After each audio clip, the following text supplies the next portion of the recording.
Hey everybody. Need to change the title, but essentially this is gonna be a really short stream. It's honestly I should have recorded this one instead of streaming it because a lot of questions come to me every day, right? And this stream will basically answer the question of what are the top 5 free-to-play heroes that I would recommend for people, and necessarily that comes in different tiers, right?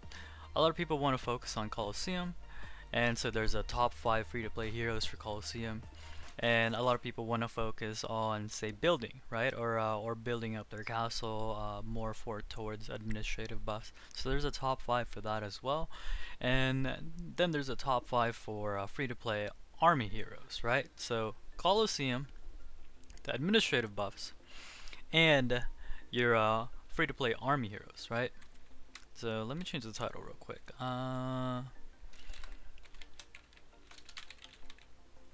Free-to-play heroes, right? So let's go with the first topic.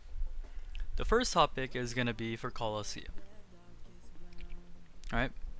What heroes, what free-to-play heroes excel in hey guys.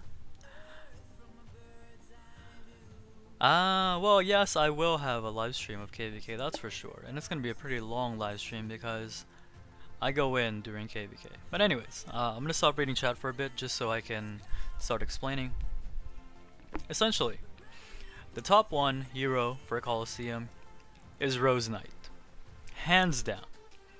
Rose Knight is used in every single team.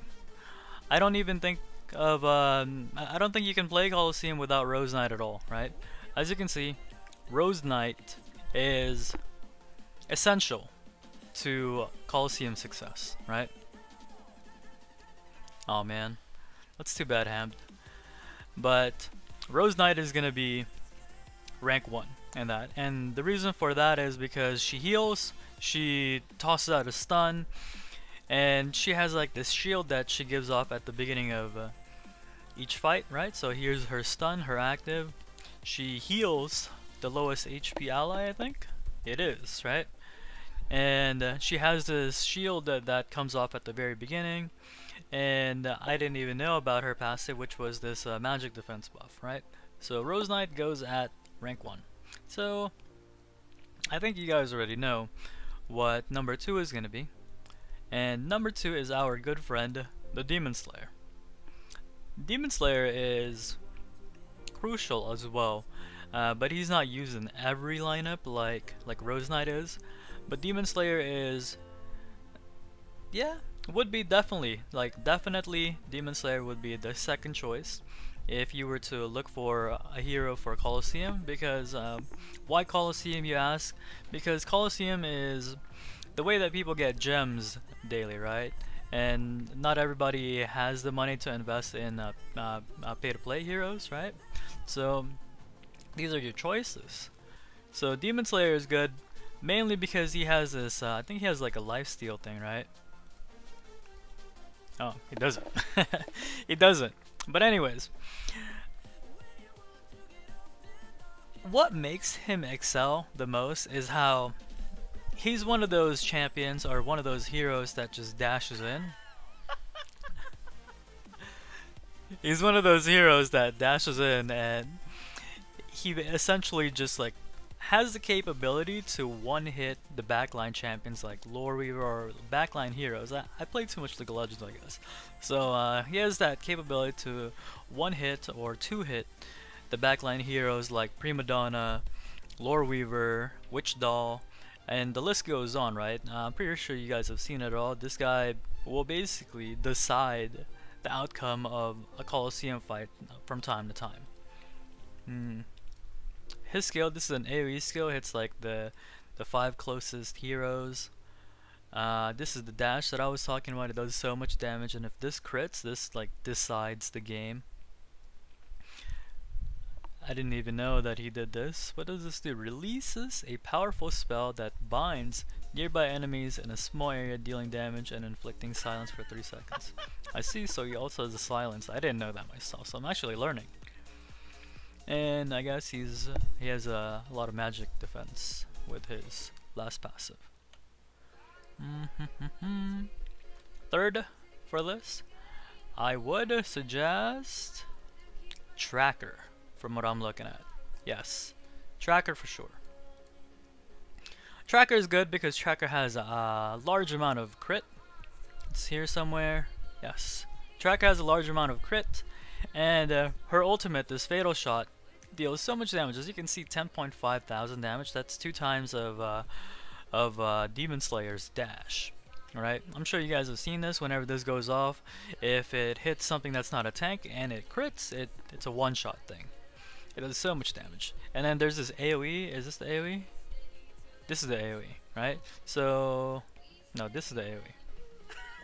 So what this does is it hits everything in the cone, and she also throws out this thing which does a stun. But to be honest, this one doesn't really matter, but this one does in certain situations because Tracker works so well with Demon Slayer because Demon Slayer has his ult, he uses it, it does damage to all the backline, and then you'll see this arrow storm which just hits. Even though she's only hitting the tank in the front line, it'll still hit the backline because it deals damage in a cone. So it works hand in hand. So these are the top 3, so we need 2 more. 2 more suggestions for Colosseum. Incinerator. Incinerator is your best bet when dealing magic damage for Colosseum as a free-to-play hero. Her Armageddon, this is a super wide damage AoE, and actually Incinerator is the 3rd highest int hero, I believe, in the game. I don't know. I got statistics somewhere, but I don't exactly have the spreadsheet for it on hand. But Incinerator has the 3rd most magic damage in the game. The first one being Dark Magister, one of the $11,000 champions. The second one being Petite Devil, and Incinerator actually comes in 3rd. So that's a fun fact for you guys to know about. Or Magic Attack, that's what I'm looking at. Magic Attack, this right here. Magic Attack, not intelligence. Magic Attack. Every single time someone subscribes, it's just kind of hilarious. So what's the best free-to-play cool team? Honestly, there isn't a best team, right? The best team is situational, based off of the constellation. So I would suggest Incinerator for her ultimate, her having a high base magic attack. I do see that attack. I do see the chat, sorry. She also does this thing where she burns the enemy troops, but to be honest, I think this is like a double-edged sword, because the more damage the enemy takes, the closer they are to getting their ultimate. And this one as well, but this one does provide a stun and it does more damage. But this one is kind of a double-edged sword, because when you burn your enemies, they are closer to using their ultimate. So that's 4, and the 5th one will have to be Black Row. And why, you ask, right? Why, you ask, would I suggest Black Row? That is because Black Row is one of the strongest ranged damage, physical damage heroes that you have in the game. On top of that, she also provides this debuff, right? This debuff is essential to killing most front lines when you just have to kill the front line right ahead. She also has this AoE that she does, and she also has one of the highest attacks in the game. Right? Don't really know what this one does. I guess it inflicts bleeding. I don't really know what bleeding does, and I don't think I don't think bleeding is a crucial thing. What sets her apart from all the other heroes like Death Archer and I don't know. What sets her apart from all the other physical damage heroes is her active debuff. This is a 420 debuff that she does. 420 physical damage debuff, or physical attack, physical defense debuff. Oh god, I can't read the chat and focus on like my explanation at the same time, so sorry about that. Will I be streaming KVK this weekend? Of course I will. I'll stream KVK for a total of 8 hours or 12 hours. But essentially, I will always play the first 4 hours, and if it goes well, we'll play another 4 hours. So, and then I always play the last 4 hours, right? Mo said Tashi's a pussy. Oh, that's too bad. Why don't you post videos, not live stream? Well, I don't really have the time to like edit videos. I don't think I'm too creative with editing and cutting videos and so forth, yada yada. So, I can't really do that. And so I covered top 5 Colosseum, right? Now you ask me.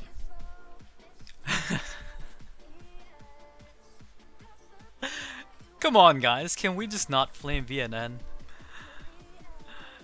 He has his flaws and he has his his flaws. Well.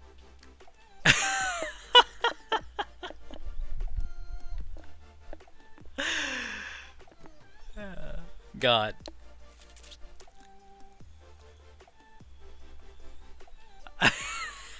I can't, guys. I can't.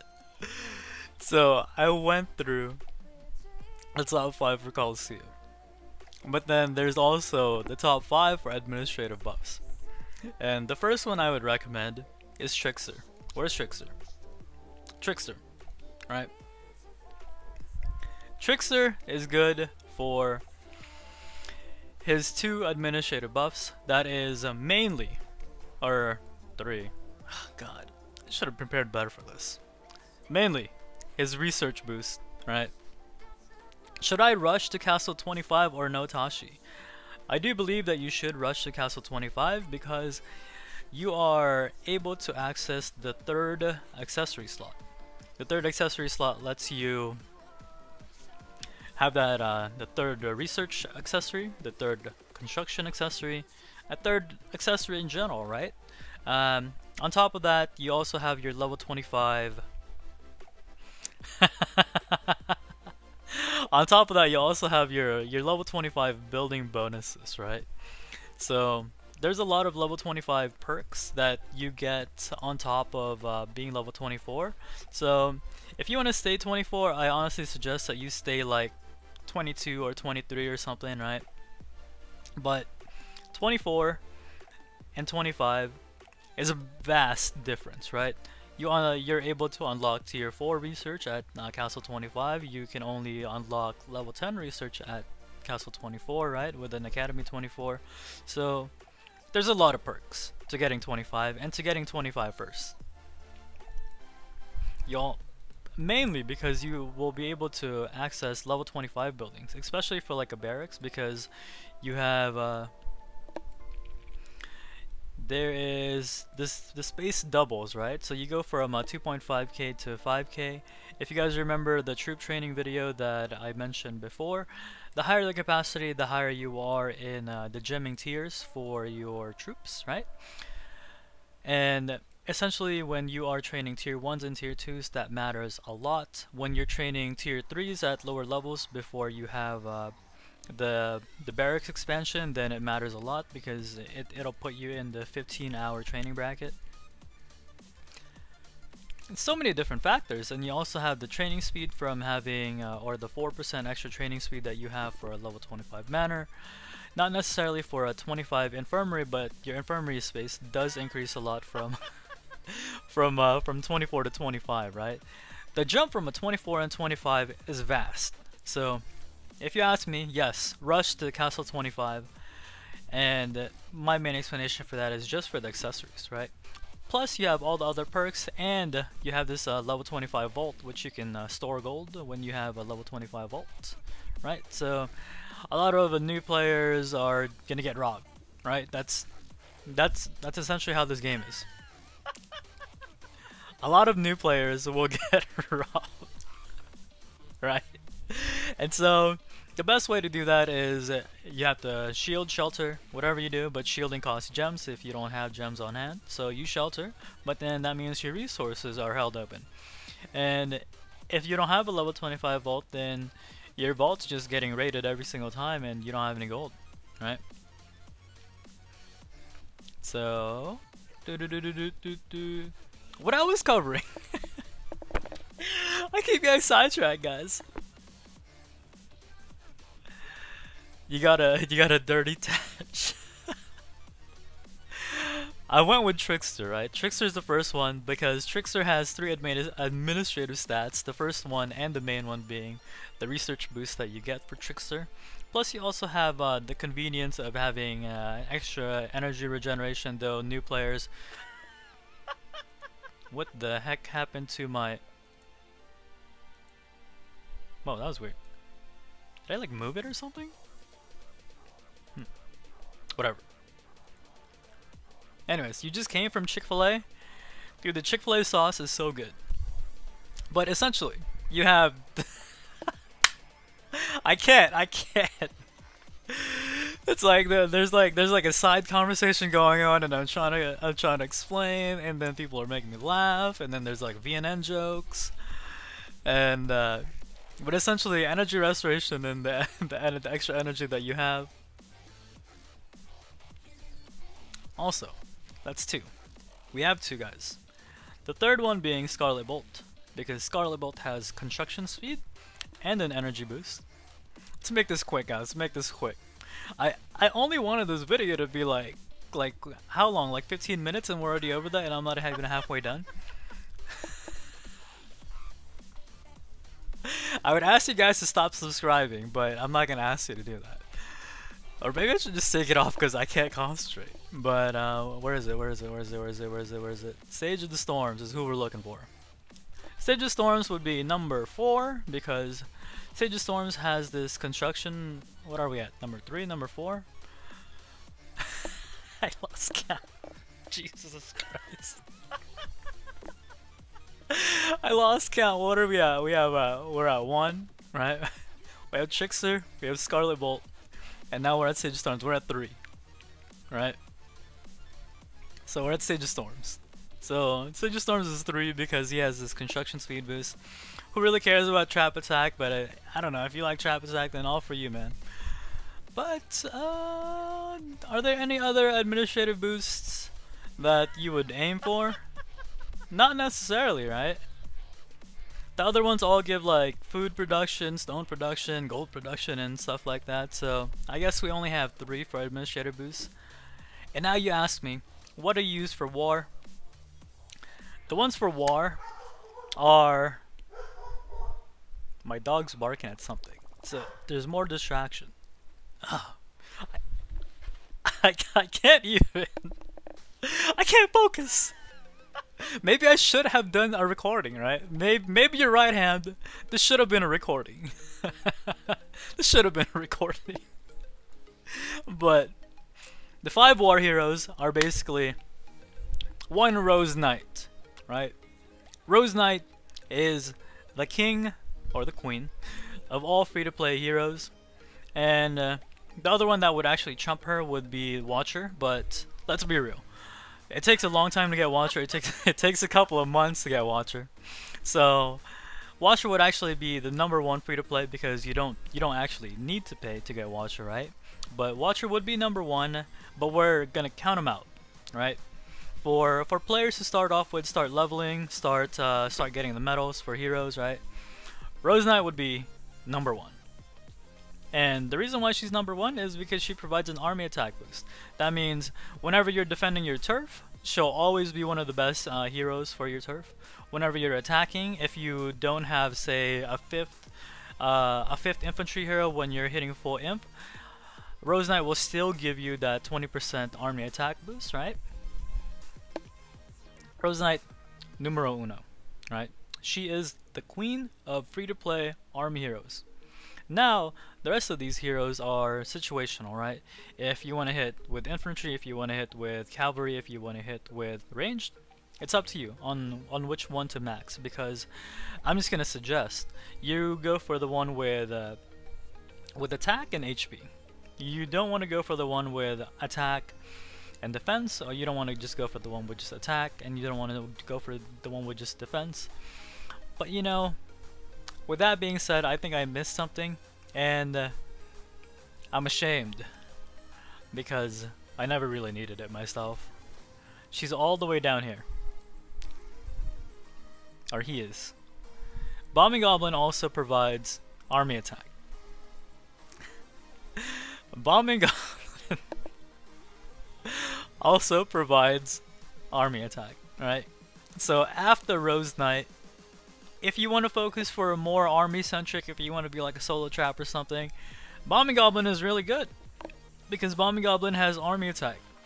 Though I never really needed Bombing Goblin, that's why I didn't talk about Bombing Goblin. Anyways, back to what we were talking about before I mentioned Bombing Goblin and Bombing Goblin came into the picture. I can't. If you want to go for full infantry, alright? Full infantry, you're going to go for infantry damage. Your two options are Demon Slayer, because he has attack, infantry, and Oathkeeper. Where is he at? Oathkeeper. Buddy. Infantry, attack, and infantry HP. There are one hero, one hero, one ranged hero which has attack and HP, which is Snow Queen. Attack and HP. That's the range variant, and then you have, I believe, one for attack and HP for the cavalry variant. Right? Man. I really need to learn how to cut videos because then I could have just cut this video instead of uploading this this 20-minute video of me just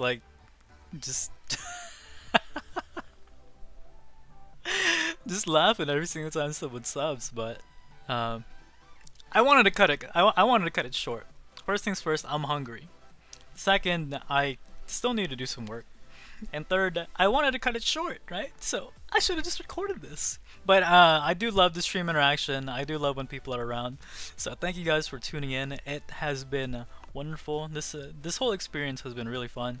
So I do appreciate that everybody just comes in here, comes in and chats. You know, it's always so humbling, right? It feels nice. It's such a good experience overall. So thank you guys for always being here.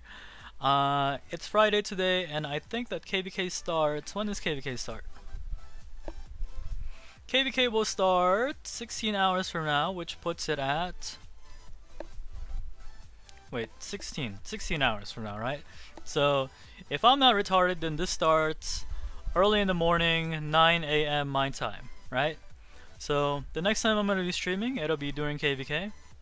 And, see you soon. I guess.